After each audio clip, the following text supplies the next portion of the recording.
মায়ের হাতের রেসিপি সে তো প্রত্যেক সন্তানের কাছেই খুবই সুস্বাদু। আরও যদি স্পেশাল কোনো রেসিপি হয় তা তো আর বলার অপেক্ষাই রাখে না। এই রেসিপিটি আমার মা ভীষণই পছন্দ করে খেতে। মা কিভাবে বানায় সেইভাবে জিজ্ঞেস করেই আপনাদের সাথে শেয়ার করলাম। গুড ইভিনিং এভরিওয়ান, শতাব্দীর কিচেনে আপনাদের সবাইকে স্বাগত জানাই। আজকের রেসিপি নিম বেগুনের ঘন্ট।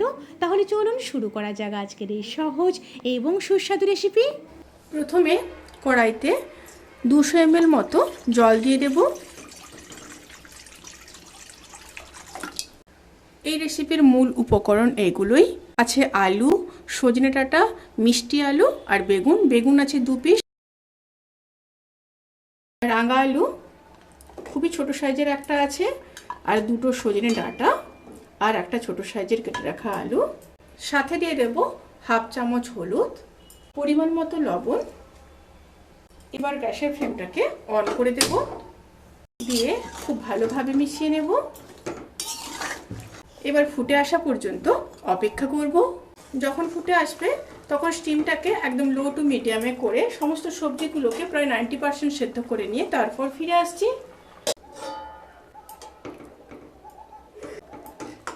সমস্ত সবজিগুলো খুব ভালোভাবে সেদ্ধ হয়ে গেছে।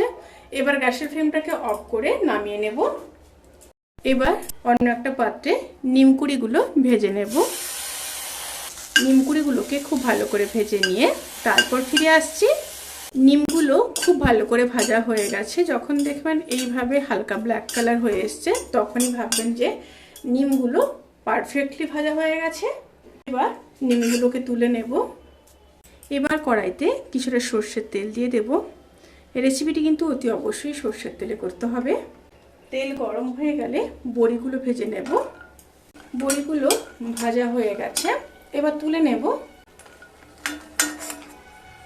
এবার ওই তেলের মধ্যে একটা শুকনো লঙ্কা, একটা তেজপাতা, হাফ চামচ 5 ফোড়ন দিয়ে একটু নেড়ে নেব। তেল থেকে যখন সুন্দর একটা স্মেল বেরোতে শুরু করবে সেই সময় একটা বড় সাইজের কেটে রাখা পেঁয়াজ দিয়ে দেব। একটু নেড়ে নিলাম। সাথে খুব সামান্য লবণ দিয়ে দেব। লবণ অবশ্যই বুঝে দেবো এক্ষেত্রে, কারণ আমি আলু বেগুন যখন সেদ্ধ করেছিলাম তখন লবণ ব্যবহার করেছিলাম। পেঁয়াজগুলোকে ভেজে নিয়ে তারপর ফিরে আসছি। পেঁয়াজগুলো যখন ভাজা ভাজা হয়ে আসবে তখন দিয়ে দেব খুব সামান্য হলুদ গুঁড়ো, খুবই সামান্য, কারণ সেদ্ধর সময় হলুদ গুঁড়ো ব্যবহার করেছি। হাফ চামচ জিরে গুঁড়ো, খুব সামান্য লঙ্কার গুঁড়ো, আর দিয়ে দেব 1 চামচ সর্ষে বাটা। সামান্য জল দিয়ে দেব, দিয়ে মশলাগুলোকে খুব ভালোভাবে কষিয়ে নেব। মশলাগুলোকে খুব ভালোভাবে কষিয়ে নিয়ে তারপর ফিরে আসছি। মশলাগুলো খুব ভালোভাবে কষানো হয়ে গেছে। এবার সেদ্ধ করে রাখা আলু, বেগুন আর সজনে ডাঁটা দিয়ে দেব।